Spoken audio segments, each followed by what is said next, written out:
ఏడాది కాలంలో చంద్రబాబు నాయుడు ఒక్క మంచి పని కూడా చేయలేదు. ఒక్క హామీ కూడా నెరవేర్చలేదు అని చెప్పేసి జగన్మోహన్ రెడ్డి గారు మాట్లాడుతా ఉన్నారు. ఇప్పటికే ప్రజల్లో జగన్మోహన్ రెడ్డి గారి మీద ఒక నమ్మకం వచ్చేసింది. ఖచ్చితంగా 3 సంవత్సరాల్లో మళ్ళీ మేమే అధికారంలోకి వస్తామని చెప్పేసి కూడా ఆయన మాట్లాడుతూ ఉన్నారు. ప్రజల్లో వ్యతిరేకత వచ్చిందంటారు నిజంగా?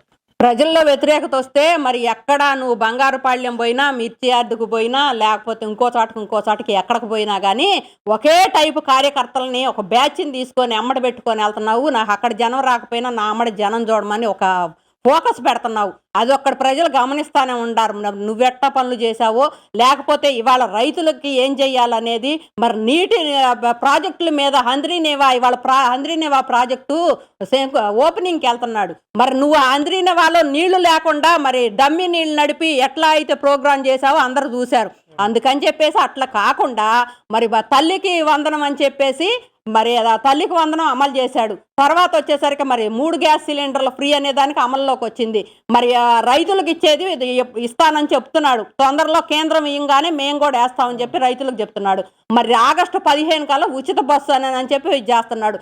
ఇంకా పెన్షన్లు 4000 చేస్తానంటే నువ్వు 4 సంవత్సరాలు 5 సంవత్సరాలు వచ్చేసరికి కొద్దిగా 250 పెంచుకుంటా పోతే ఒక్కసారే నేను రావటంతో ఏ రోజైతే నా ఎజెండా ఉందో ఆ రోజు నుంచి అమలు చేస్తానని చెప్పి ఒక్కసారి 1000 రూపాయలు పెంచడం జరిగింది. ఇట్లా రకరకాలుగా చేసుకుంటా పోతున్నా కూడా నువ్వు నీకు కళ్ళు మూసుకొని ఉండవు అనమాట. కళ్ళు మూసుకుంటే గడిచిపోద్ది, 3 సంవత్సరాలు గడిచిపోద్ది, 5 సంవత్సరాలు గడిచిపోద్ది అంటున్నావు. కళ్ళు మూసుకొని ఉండవు కాబట్టి ఇవన్నీ హామీలు ఏం కనపడతల్లా. మరి ఇప్పుడు రైతు కూడా సస్యశ్యామలంగా చేయటానికి కూడా ప్రాజెక్టులకు బనకచర్ల ప్రాజెక్టుకి మరి ఏ రోజైనా సరే ఎక్కడ నీళ్ళైనా సరే ఒక్క నీటి చుక్క దేటానికి నువ్వు కృషి చేసావా? మరి మన ఉమ్మడాస్తులు మొత్తం తీసుకెళ్ళి తెలంగాణకు తాకట్టు పెట్టి అప్పచెప్పి వచ్చావు. మరి ఈ రకంగా నువ్వు చేసిన పనులన్నీ కనుక ఇది చేసుకుంటే చాలా చరిత్ర ఉంది. ప్రజలకైతే అర్థమవుతుంది. ఇంతకు ముందు రోజుల్లో ఏం చెప్పేవాడంటే ఏదన్నా మసిపూసి మారేడుకాయ చేయటానికి ఇదిగో రాజధాని తరలిస్తున్నాను, ఇదిగో వైజాగ్ పోతుంది, దసరాకు పోతుంది, దీపావళికి పోతుంది, సంక్రాంతికి పోతుంది అని చెప్పి రకరకాల వ్యాఖ్యలు చేసేవాడివి. ఇంకేముందో వామ్మో వాయో తీసుకెళ్తున్నారు ఇంకేముందని చెప్పేసి మేమేం గగ్గోలు పెడతా రోడ్లు పాలైతే ఎంతసేపటికి ఫోకస్ మా మీద చూయించేసరికి ఆ రకంగా చూయించి అప్పుడు మసిపూసి మారేడుకాయ చేసావు. ఇవాళ మిథున్ రెడ్డికి బెయిల్ క్యాన్సిల్ అయ్యింది. మిథున్ రెడ్డిని అరెస్ట్ చేస్తానికి సిద్ధంగా ఉన్నారు. తర్వాత బిగ్ బాస్ అనేవాడు ఎక్కడ ఉన్నాడో తన కోసం ఎతకడానికి సిద్ధపడుతున్నారు. మరి నేను ఎక్కడ బయటపడతానని చెప్పేసి పిచ్చి వ్యాఖ్యలు నీ ఇష్టం వచ్చినట్టు చేస్తున్నావు. నీ ప్రెస్ మీట్ అంటే అబ్బో చాలా బాగుంటుందని చెప్పేసి కన్ను అరపకుండా చూసాం మేమైతే. నువ్వు కళ్ళు మూసుకుంటే 5 సంవత్సరాలు గడిచిపోతుంది. నీ ప్రెస్ మీట్ చూడటానికి మా కళ్ళు చాలటం లేదయ్యా, అంత బాగా మాట్లాడుతున్నావు. అబద్ధానికి నిలువెత్తు నిదర్శనం ఎవరు అంటే నువ్వే.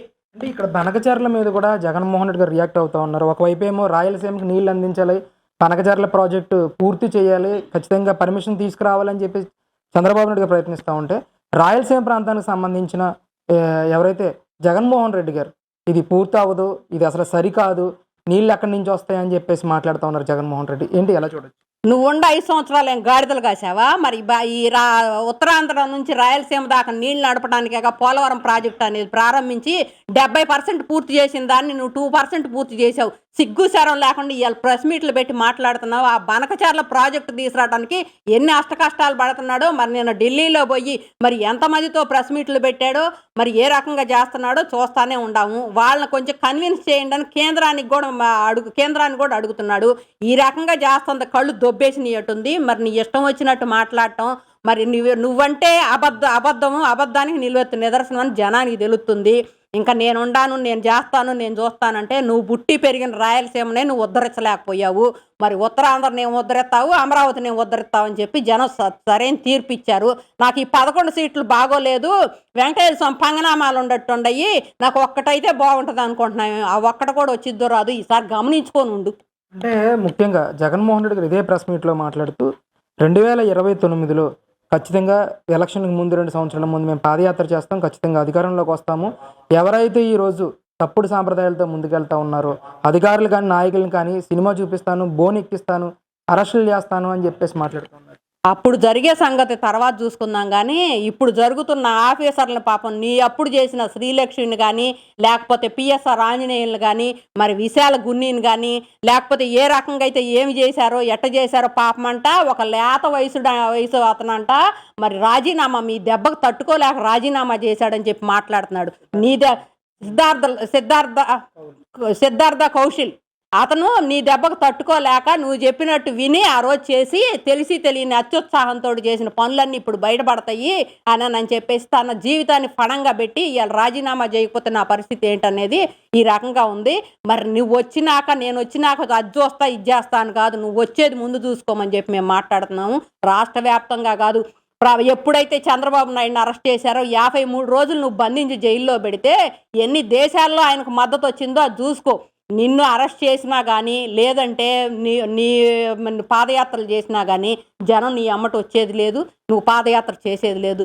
గత 2 నెలల నుంచి నేను పాదయాత్ర చేస్తా అన్నావు. ఇంతకు ముందు రోజుల్లో నేను పాదయాత్ర చేస్తా కూడా శుక్రవారం జైలుకి కోర్టుకు వెళ్ళాలని చెప్పేసి కోర్టు కోసం అని చెప్పి శుక్రవారం శనివారం ఆదివారం విశ్రాంతి ఇచ్చేవాడివి. మరి సీఎంగా ఉన్నప్పుడు నేను ఆ పేషీల్లో ఉన్నాను, మరి నేను రావడానికి 60 లక్షలు అవుతాయి ప్రతి వారము, అంత ఖర్చు పెట్టే స్థితిలో ఆంధ్ర లేదని చెప్పావు. మరి ఇప్పుడు ఏం చేస్తున్నారో పైన మోడీ గారిని కానీ లేకపోతే బీజేపీ వాళ్ళు కానీ లేకపోతే ఇప్పుడు కోర్టులు కానీ ఏదైనా సరే విష సంస్కృతికి అనేది బీజం వేసింది నువ్వే. మరి ఇవాళ కూడా ఎప్పుడైతే ఆయన కోర్టులో కేసులు కనుక 4-5 సార్లు సరిగ్గా సవ్యంగా జరిగితే 5వ సారికి వచ్చేసరికి ఆ జడ్జి ఉండడు, ఆ లాయర్లు మారిపోతారు.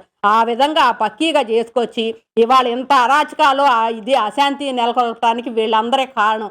దయచేసి ముద్దాయిగా చూయించి మరి రుజువులు ఆ సాక్ష్యాధారాలతోటి నిన్ను ఎప్పుడైతే తొందరగా పంపిస్తారో అప్పుడు జైల్లో పోయినప్పుడు కూడా అనుకోయ్యా, నేను కళ్ళు మూసుకుంటే నాకు వేసిన జైలు శిక్ష మొత్తం అయిపోద్ది తొందరలోనే అనుకో, అప్పుడు బాగుంటుంది. ఆంధ్ర రాష్ట్రానికి సీఎంగా రావాలని మాత్రం అనుకోబాకు.